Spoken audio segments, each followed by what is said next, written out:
Washington.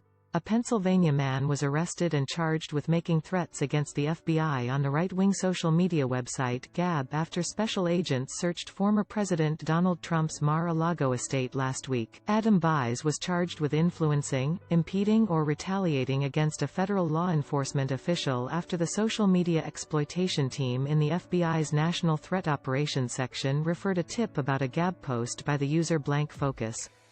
The user, according to an FBI affidavit, posted that employees of the Bureau deserved to die. I am ready for the inevitable. Once you accept reality for what it is instead of what you want or to be, you can move on with your life and get prepared for the inevitable outcome. I already know I'm going to die at the hands of these piece of child molesting law enforcement scumbags, Bies wrote, according to authorities. My only goal is to kill more of them before I drop. I will not spend 1 second of my life in their custody. Records show that Bies was taken into custody. Federal prosecutors are requesting that he be held until the FBI received the tip about Bies from the MERMRI Domestic Terrorism Threat Monitor. The FBI and the Department of Homeland Security warned about an increased number of threats against law enforcement after the search of Trump's estate in Palm Beach, Florida, last week. A man was killed after he attacked an FBI field office in Cincinnati last week.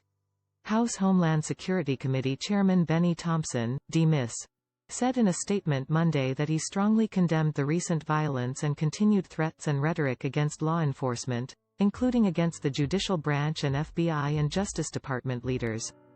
These threats of violence and even civil war, coming predominantly from right-wing extremists online, are not only un-American but are a threat to our democracy and the rule of law. Unfortunately, these threats are frighteningly similar to those we saw in the run-up to the January 6 attack on the U.S. Capitol, said Thompson, who also chairs the House committee investigating the January 6 riot. I urge law enforcement entities, including the U.S. Capitol Police, to prepare for the extremist threats facing our country.